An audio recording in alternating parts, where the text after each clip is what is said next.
Oh, thank you all for coming so much. I'm Nat Wilson and welcome to Folklore of Wild Places. This is a shadow puppet theater performance that we got a grant for from the state. It's called a SEMAC grant. SEMAC, I don't know how many of you know, but SEMAC is Southeastern Minnesota Arts Council, and it funds activities like this. It's made possible by the voters of Minnesota. It's through a grant from the Minnesota State Arts Board. And it's also thanks to legislation that was appropriated from the Arts and Cultural Heritage Fund and the Legacy Amendment. Without funding from them, I don't know if we could do projects like this. It's hard to say, but I'm really grateful that we were able to do it and thrilled that we're here. So this all started because I wanted a project that would allow me to work on and hone and showcase my voice. And I was working with Matt Bauer there on sound, and we were trying to come up with what would a show like that look like? Not just audio, but something with a visual component. And so we were talking about, well, what if it was animation? And he said, that's gonna take too long. It's too difficult. And then, okay, well, what about three-dimensional puppets, kind of Jim Henson style puppets? And he said, that's gonna take too long too. And then we thought, well, let's try shadow puppetry. That's easy. And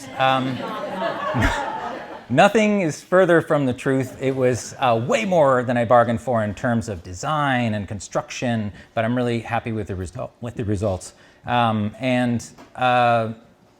we're going to be doing is we're going to be portraying two stories. One of them by Ben Percy. Where is he? Yep. One of them by Ben Percy, and another one that's adapted from an older story. And they are about what I've referred to as thin places.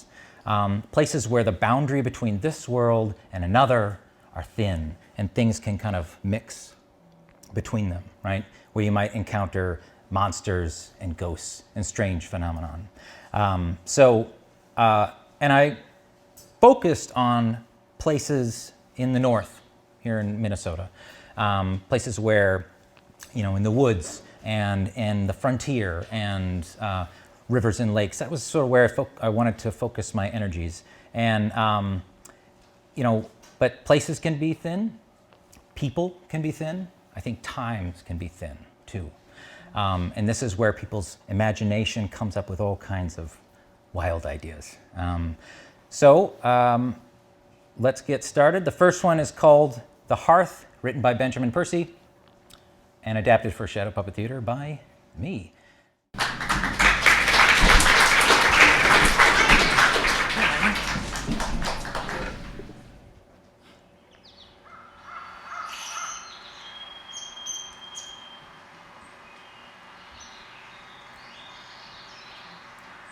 It was the first thing Frederick built after he finished the foundation, a great open hearth that rose into a chimney.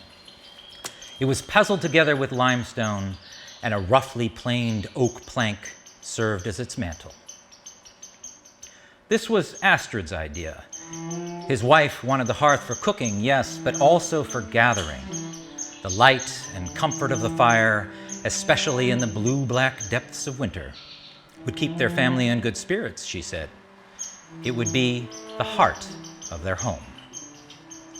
And its backbone, too. And that's what it looked like, a great gray spine that the construction grew around all summer. Frederick felled pines and the lumber became the farmhouse.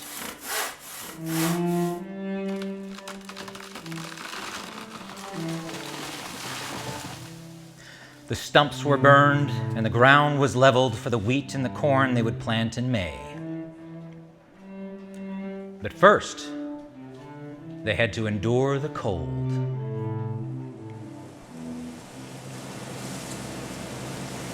It arrived in October as a frosty gust that tore the leaves off the trees and rattled the icy stems of the tall grasses and whistled down the throat of the chimney. The winter that followed felt familiar. Frederick and Astrid came to Minnesota from Norway like so many others before them, and the biting temperatures and snow drifts and pale, failing light were not so different from what they knew.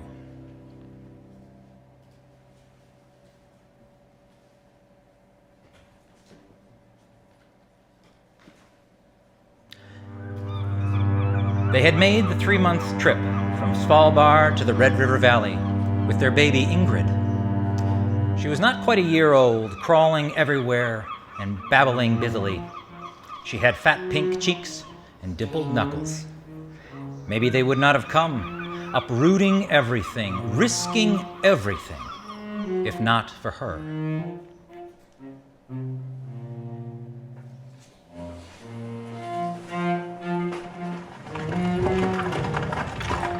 They had both grown up during the famine, and they still did not trust Norway to give them anything but ice.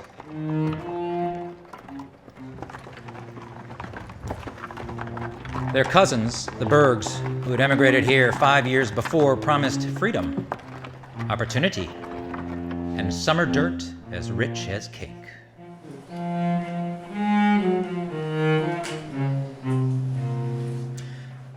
Frederick and Astrid were both tall, but he had a bulk to him that creaked the wide plank floorboards of their new home. He said little, but she made up for his silence when she wasn't speaking. She was singing hymns like My Heart is Longing, folk ballads like I See You in the Window. Her voice piped high, a clean, good sound.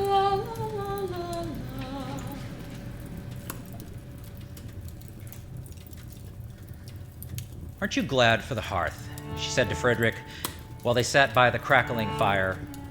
Beside it, they would read the Bible, nurse the baby, practice their English, play cribbage, manage their accounting. Also, draw up plans for a barn and a silo and a corn crib and a chicken coop, and of course, to eat and drink. Here, as in Svalbard, food helped them survive the long dark. They ate rummergrat and fruit pies and savory pies and sunbuckles and krumkaka, and it warmed their bellies. They ate lefse, knifed with butter and dusted with sugar, and it bent their mouths into smiles. They augured holes in the lake ice, and the northerns and smallmouth bass they pulled from the cold water made for good fish balls, fish soup, and lutefisk.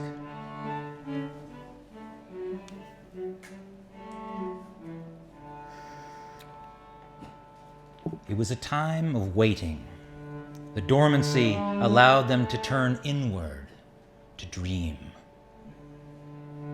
They spoke constantly of the gifts of the future. The crops they would plant, the animals they would buy.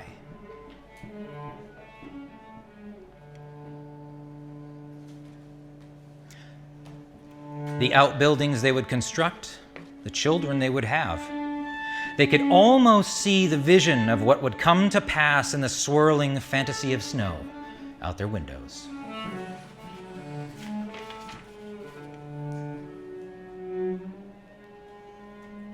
But then, the minister at the Lutheran church on the first Sunday of Advent during the lighting of the wreath began to cough. And the coughing blew out the beeswax candle. And the coughing punctuated the hymns and the sermon and the benediction. And the coughing followed the Bergs home. Tuberculosis had spread through the state, and now it spread through their lungs. They gave their baby to a cousin to keep her safe, as she showed no symptoms. Somehow, Frederick kept the fire going, even though his ribs felt as if they would break from all his coughing. He spit blood as red as cardinal feathers upon the snow. After 2 weeks, though, he was on his way to feeling better. Astrid, however, was not so lucky. Sometimes she coughed so long and so hard, she lost her breath, and her body shuddered in choking silence. Sometimes fever baked her skin, and sometimes she shivered beneath 5 quilts. She had no appetite, not even for the lefse she loved, and even when Frederick demanded she eat, she couldn't keep anything down. Her voice was a shy croak. Her glands swelled. Her bones ached from the bacteria in her marrow. And then the coughing stopped, leaving Frederick in silence.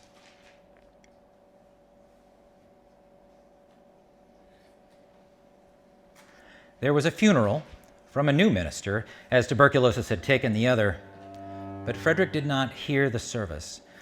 There were comforting hands on his shoulder from the cousins who had convinced him to move here, but he felt none of them. Instead of the future, he was now thinking only about the past, when he and Astrid were together.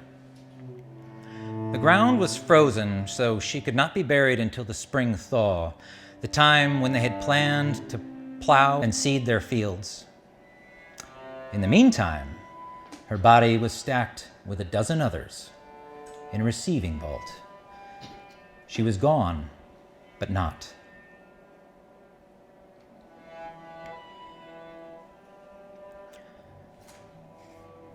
He sat beside the hearth with the baby in his lap. The fire snapped and sizzled, giving off an orange heat that pushed the shadows to the corners. A pocket of pitch popped, and Ingrid delighted in the spark, giggling and clapping her hands. He could not share her good humor. He did not feel anything except a cavitied ache at his center. A storm was blowing in.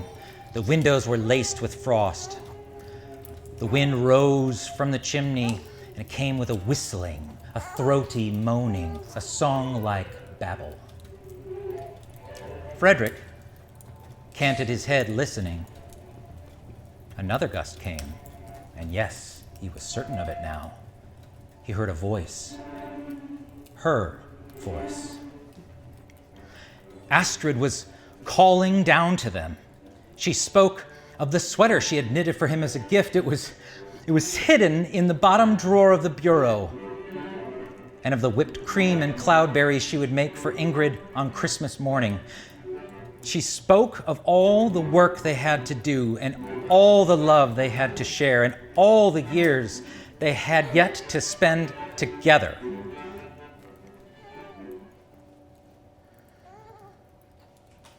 But you're not here, Frederick said. His voice surprised him. His big arms closed around her in a hug.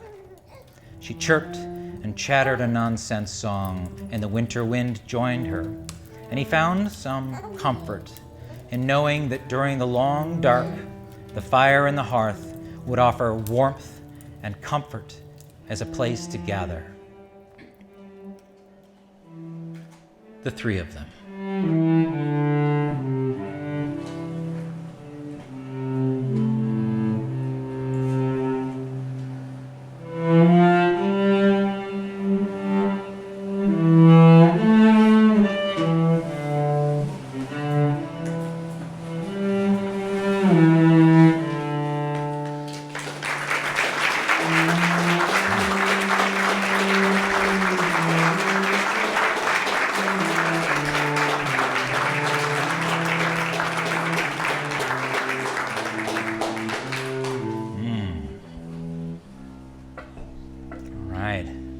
So Minnesota is an awesome place for artists. I mentioned that legacy amendment funding. That comes from the voters of Minnesota, because you all value art. You value supporting projects like this and many others. That's something to be really proud of. And I'm going to thank my legislators. I hope you will too. But you all play a part in this too. I would like to thank some people. Martha on cello, my wife. I'd say Martha's written many legacy amendment and SEMAC grants. I'd say living with her has kind of given me license to try out strange things like this. She's been really patient and really supportive of me. This is my first time doing this, and it's been great. It has been a long, a lot of work, but thank you, Martha. To my kids, I don't know where you, there's one of them. Thank you for your patience.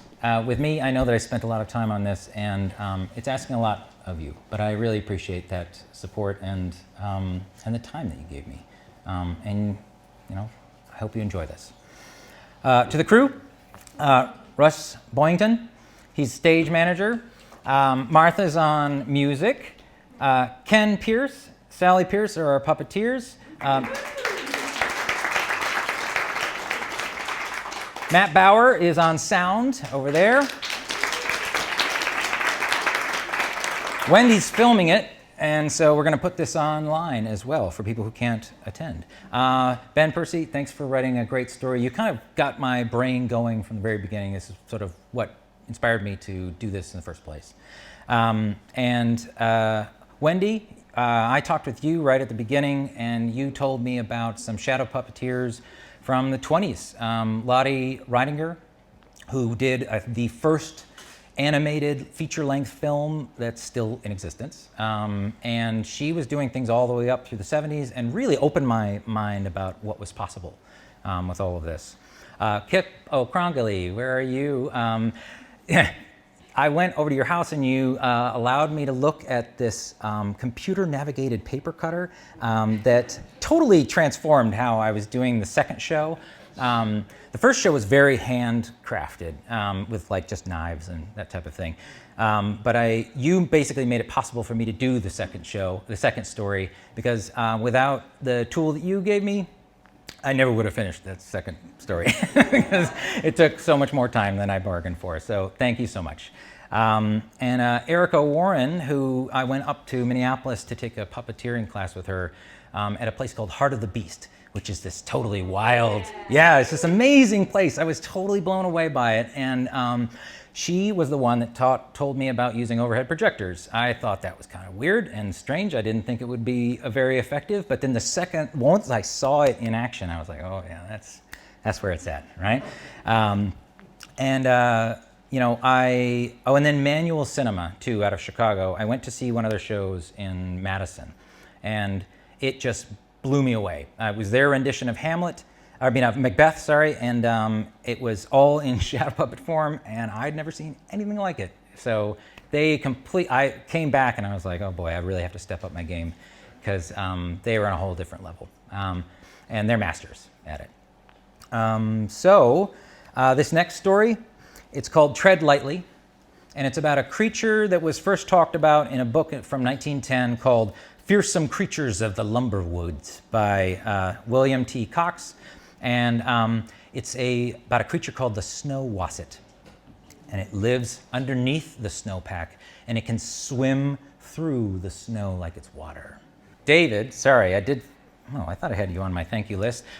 David provided a bunch of the illustrations from this next story, in fact. So the trees and the Snow Wasset itself. Your drawings, I could never have done that without those drawings, because I'm really bad at drawing. I have other skills, but drawing is not one of them. So thank you very much.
Huh?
Yeah.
Well, that was fun.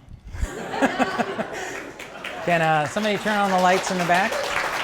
Those ones, good. That one right there, yeah, thank you.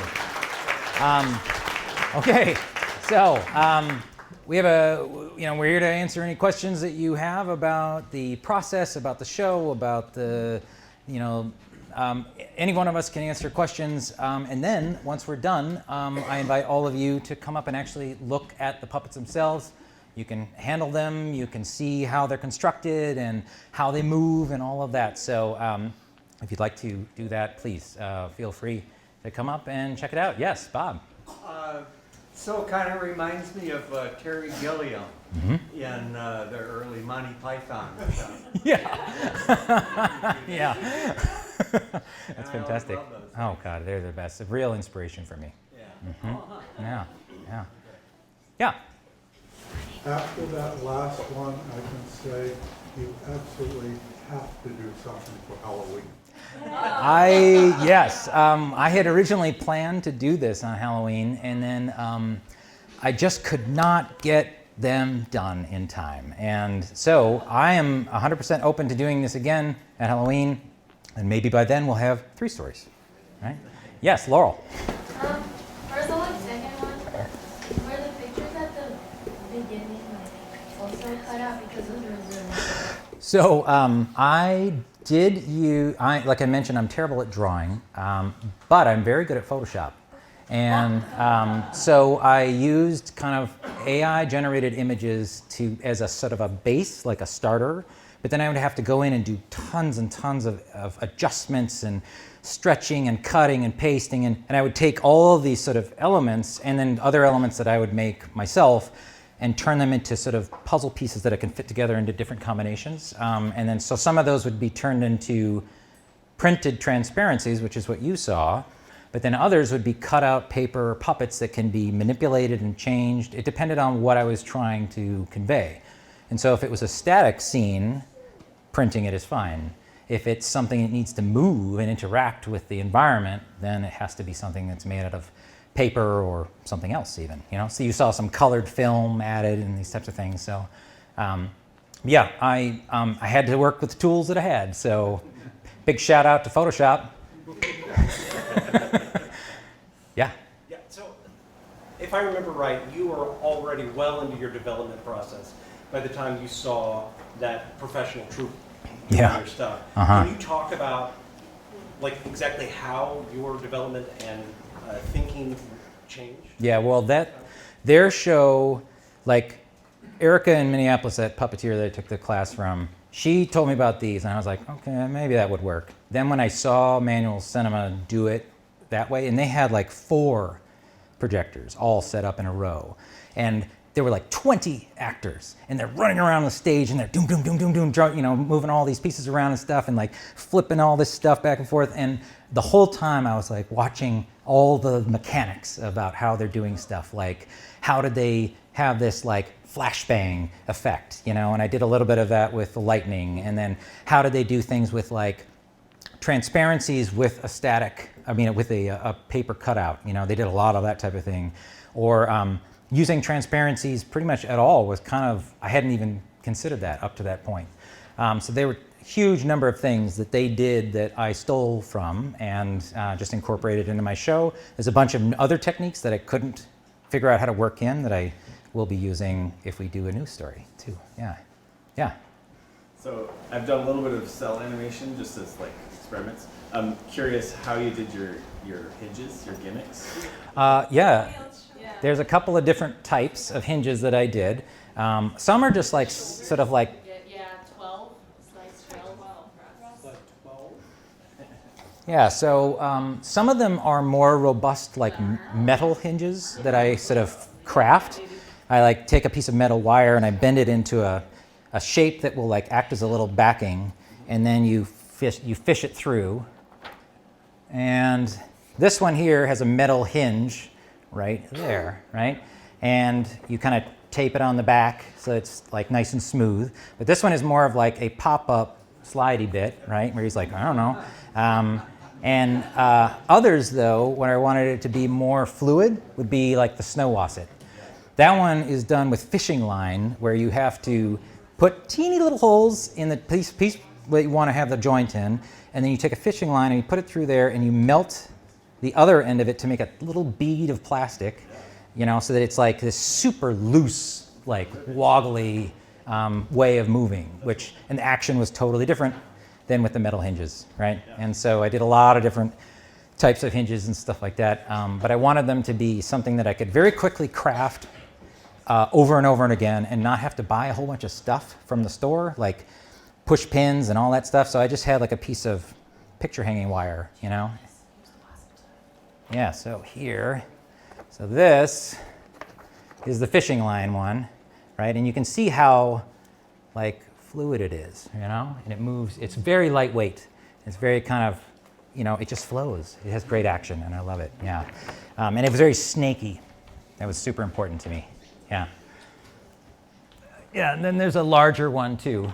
So basically, almost every single one, in almost all the scenes, even if it was the sort of same character, I would basically make a whole new puppet for that, because it was easier to just have like a completely distinct scene that I could use. And this is the other one, is there it's chasing people through the forest, right?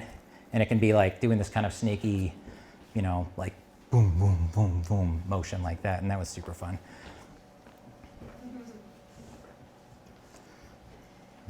Yeah. Here, I've got a question for Benjamin Percy. What was your inspiration for the first story? I wanted to write something more wholesome. Usually,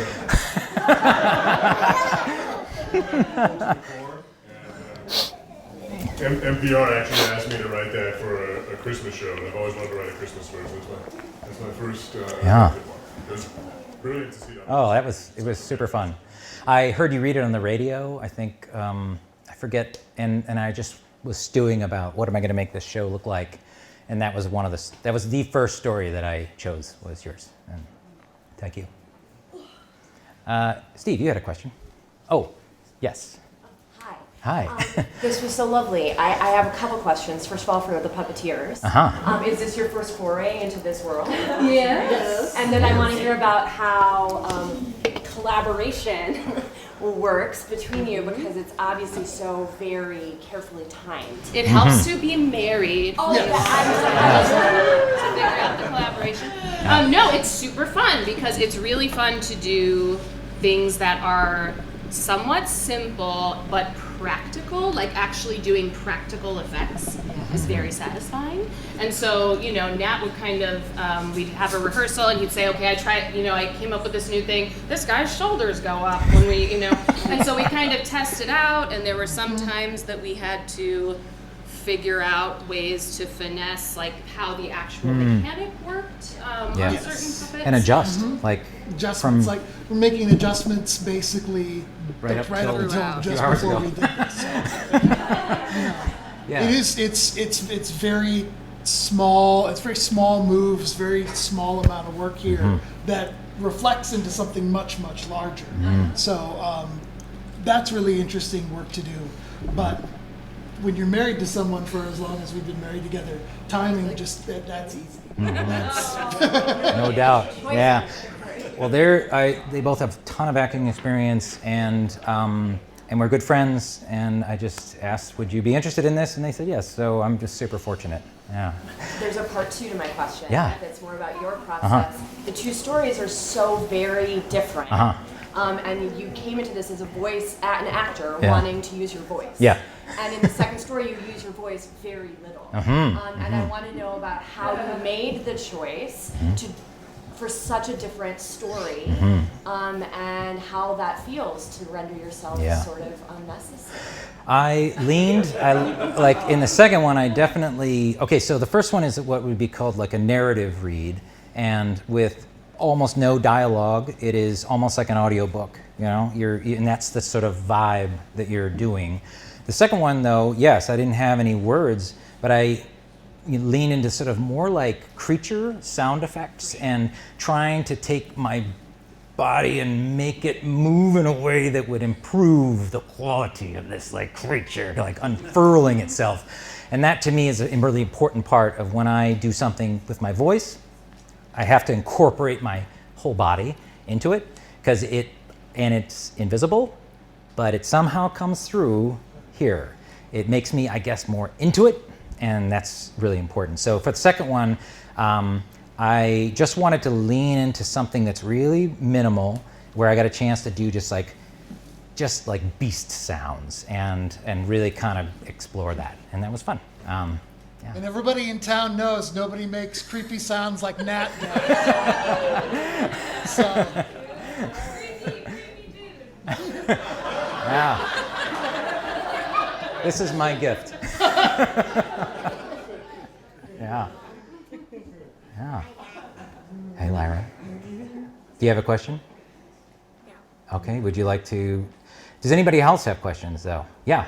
Could you talk a little bit about the process of just how the logistics of how you keep track of where everything's going? Oh my God. Yeah. Yeah, that's Russ. So we would, yeah, Russ, like, go ahead. Tell him about like sort of how we order everything and like how you would be handing stuff, but certain things at certain times and all that. Okay, so basically we kept everything in order. The slides are all numbered. You'll see Ken's holding a couple of these things too. The most difficult part for me, and I can't speak for the others, but for me was these figures that get moved. They get moved across the slides and keeping them straight. They also are numbered, but Nat was forward thinking enough to put these like tape slots or pockets on the slides that needed these figures. And as helpful as that was, they still would fall out. Mm-hmm. So we were always, where's this one? Where's the boat? Yeah. Where's this person? And the most nerve-wracking one was the second one, because without the number of people that had to be chased by the monster, then Ken was there with somebody who had to be eaten by the monster and wasn't there. Mm-hmm. So, but we took our time and made sure we got it right. So, yeah, with a lot of fun doing it. Yeah. And you basically, each frame is numbered, and they're all sitting in these file folders. Yep. So Russ The can director's scan them idea over also. Yep. one at a time to alternate between Ken and Sally. And then our scripts, how we would notate our scripts as we were learning was, okay, I'm stage left, I have slide 2. Once I pull that, we're prepping for slide 4. Yep. So that's kind of how we did all of our stage directions. Yep. And rehearsals were a lot of determining where we would be sitting. Yes. Sally moved. She was here first, and moved over there. It wasn't because she suddenly changed her mind. We just figured out 3 rehearsals ago that worked. Like physically, it was easier to get at the slides from that angle. You know? Oh, okay. Yep. Martha, do you want to talk at all about the music? Oh, please. Sure. Anything specific or just general? One of the fun things I liked was this, especially the second one, when you would do these kind of things that would have these driving, like rhythms to it, and like be really embodying being chased by something horrible. Yeah, I think there were 2 parts of it. One was we tried to establish some themes so that there'd be sort of an earbud that would stick with the action that was going on. So in the first one, we established sort of an Americana theme, which we called Pioneer Hope. You know, when they're sort of establishing their life. And then we went into the journey, which was the journey across the ocean. And we switched to a minor key because that seemed a little more ominous and a little more dangerous. So we were sort of playing with keys to keep them in the right register and to use major for things that are positive, obviously, and minor for things that are scary or ominous. And so in the first one, the themes rolled from the Pioneer Hope into the journey into, I think it was home life, winter, sickness. So we sort of named each of the themes according to where it lived in the plot. And then the second one, I think we pretty quickly came up with that dum dum dum dum dum dum dum dum dum dum dum. Yeah. It's a little cliche, but it also really works for monsters.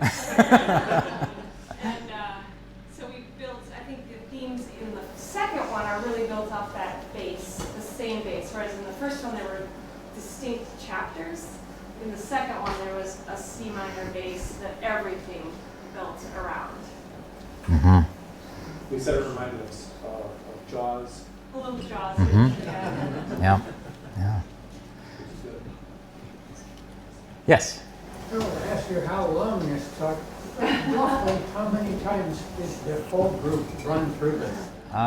We met 5 times for rehearsal, 2 hours each, and then one more run through today. And it was, I was constructing right up until I think 2 weeks ago. So yeah, it was right under the wire. But I think I figure out, moving at a very fast pace, it took me about a month for every 10 minutes of stuff. So yeah, and that's moving, that's like working a lot on it, you know. So I think at a more leisurely pace, I'd maybe be able to just stretch it out a little bit and enjoy that more. Yeah, but it was a lot of like down in the basement, just like, you know, and then going back after they had edits, you know, they would want to make some little change to the physicality of things. And so I would go back to my little workshop and, you know, adjust this or move that or flip this orientation and do these types of things. And then I'd come back and say, oh, you know, all these edits have been made, now let's give it a try. And yeah. Yes, Thor. Oh, where'd you get the idea to do this? It was Matt over there. We were trying to come up with something that was what I thought at the time was achievable, but it's like it was really almost not. So it was only thanks to a lot of luck and a lot of like really, you know, time to be able to really focus in on this. But I thought a couple of things. One, this whole idea of thin places and ghosts and monsters. To me, the idea of shadows is a really appropriate type of like theater for that, because it's two-dimensional, it is dark and light, it's kind of ominous, and it's always on. I don't know, could you do a shadow puppet show that's like really, you know, happy-go-lucky? I don't know, probably, but like to me it felt very ominous, very dark, and very sinister. I like that. And the to me, the shadow puppets just really like, they spoke to me, yeah. Okay, well, then I would invite anybody to come up and you can take a look at the actual things we used, if you'd like. Yep, whoop. And that's how we switched between them, right? Yes. Here, why don't you take this one? Come on over here. Why don't you come around here, Lyra? Hide them. So then we're able to like jump back and forth between those two projectors.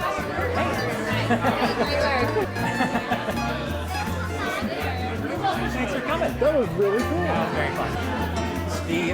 That thing was to make like trees running by.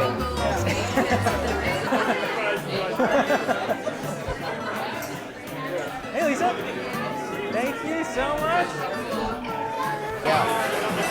I thought about it, but I felt like the Wendigo it's a Native American story. The cutting and the paper craft and like assembling things in layers and the color. But the physical.